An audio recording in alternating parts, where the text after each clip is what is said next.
We are here live on Reggae Sunska Web TV, 20 years of Reggae Sunska, and I'm joined with Harrison Stafford. Thank you for joining me. My pleasure, my pleasure. Nice to see you. Good to see you again too. Always. We go way back, you see. It's true. Because we do go way back, I'm going to jump in the middle. What's happened since we've seen each other? All right. You filmed. I'm interested in a documentary that you filmed recently called "Holding On to Jah." Why was it important for you to make this documentary in particular? Well, this documentary really started a long time ago.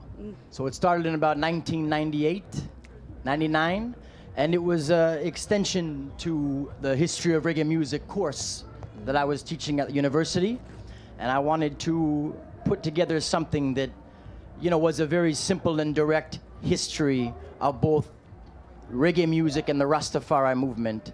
And as I began holding on to Jah, it became apparent that, you know, it was kind of like when Steven Spielberg was sitting with all the Holocaust survivors, getting their first accounts from people who lived through it, because in a few years there will be no more. And for me, it became apparent that for many of these elders, it was really the moment of Haile Selassie's visit, 1966, that really touched them. And they all had an experience. And pretty soon, there's not going to be any Rasta who were there during the time of Selassie's coming.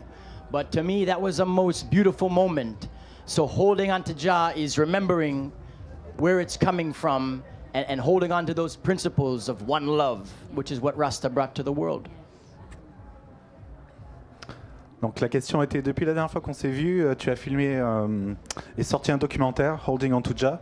Pourquoi était-il si important pour toi de sortir ce documentaire? Donc ça fait longtemps que le projet mûrit, depuis 98-99. Vu qu'il est professeur à l'université, il voulait rassembler reggae music et le rastafarism. Et en prenant l'exemple de Selassie qui est venu en Jamaïque, il y a beaucoup de vieux Rastas qui s'en rappellent encore, mais les jeunes ne s'en rappelleront pas forcément. C'était un moment très important pour le Rastafarism, et c'est pour ça que pour lui c'était important de sortir ce documentaire à ce moment-là.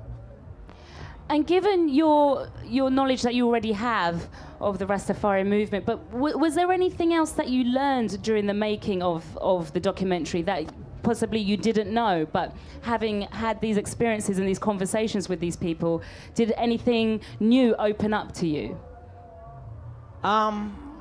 Well, I had known, you know, a great deal of the history, and I guess hearing it reinforced by them was something. You know, mainly the real trials and tribulations it was to be Rasta. In today, you see Rasta in politics. You see Rasta all over the place, in PhDs and universities.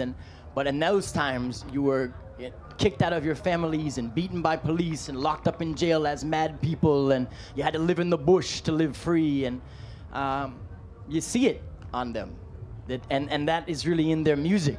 Pablo Moses and Ijaman and the Abyssinians and the Congos and all these, you know, legends who brought it to the world. That was striking, you know. These are the ones who really bore all the persecution to bring it to the world. Now it's a fashion statement. So that was a big thing. And also I saw more about the works of Selassie during Selassie's time. Donc la question était, est-ce que tu as appris du documentaire à propos du Rastafarism? Et la réponse c'est il connaît forcément bien, très très bien l'histoire, mais ça l'a renforcé dans l'idée de plein de choses. Maintenant on se rend pas forcément compte, mais le Rastafarism est impliqué dans plein de choses comme la politique. Mais avant c'était beaucoup plus difficile d'être Rasta, il y avait beaucoup de prosécutions. Donc des artistes comme Abyssinians, Congos se sont vraiment battus à l'époque, et maintenant, voilà, c'est plus facile pour nous, pour tous. And how was it really just like the process of making a documentary? Is it anything like making an album? Do you use the same sort of skills of getting, because you've already done many collaborations, so is it musically, is it the same sort of thing, reaching out to people for interviews and stuff like that? What is the process itself like? I mean, the process was very, something I really enjoyed, because it was sitting with these elders who I gained so much from my youth time all the way through.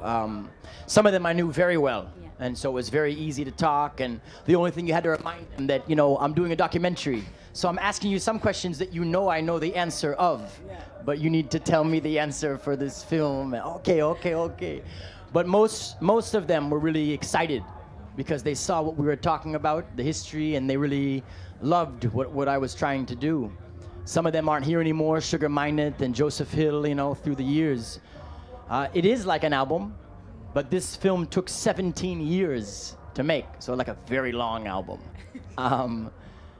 But you also see that there is so much talent in Jamaica. They're all legendary superstars. You could be there for months interviewing every day people. So at a certain point, I just had to finish the film. But there's probably 30 or 40 artists that took part in telling the history of Rastafari. Donc la question était, est-ce que le procédé pour faire un documentaire était la façon d'aborder pareil que d'aborder un album? Il dit que pas forcément, vu qu'il a mis 17 ans à faire le documentaire, mais c'était très bénéfique pour lui de s'asseoir avec des anciens du reggae. Ils ont été très excités de participer au documentaire. Il s'est rendu compte aussi du nombre de talents qu'il y avait en Jamaïque. Il y a plus de 30 à 40 artistes qui font partie du documentaire. Could you tell us about your latest album, One Dance, that you've recently released, and how has it been received, and what is it like performing that album? Yeah, it's been very well received, and performing it has been a joy because I wrote a lot of songs that were personal, you know, songs for my children, and you know, it means a lot to be able to perform a song and share the energy with people while at the same time sending energies to your family, and you know, it's like a double blessing, you know. So the music has been great, and the songs were all different styles of reggae music, but again, played by the elders, played by those who did it from the 60s on. So it was really pure reggae music. The groundation is the fusion, and this is pure sweet reggae. Donc la question était au sujet de son dernier album, One Dance, qui est sorti l'année dernière. Il a dit que c'était vraiment un album de partage d'énergie, c'était vraiment un pur plaisir à faire. Et il l'a abordé d'une façon ancienne de faire du reggae. And we mentioned just off camera, I said to you, it's not Reggae Sunska without Harrison, you know, Yeah, and it's 20 years of Reggae Sunska, and it's so awesome to have you here.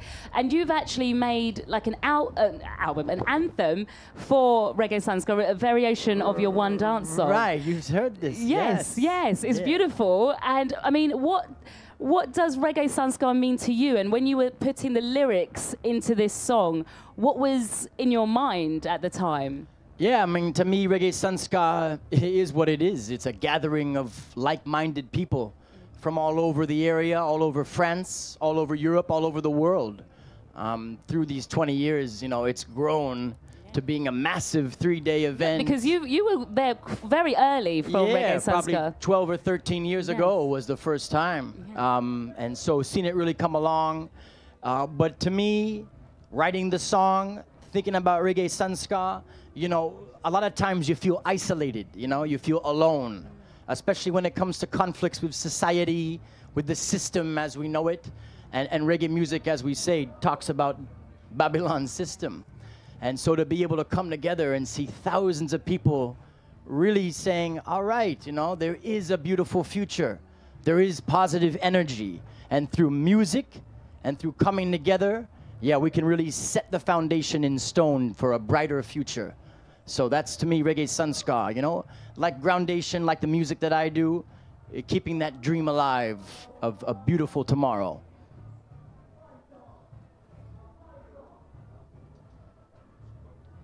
Yeah, man, your mic is out. You have the hardest job.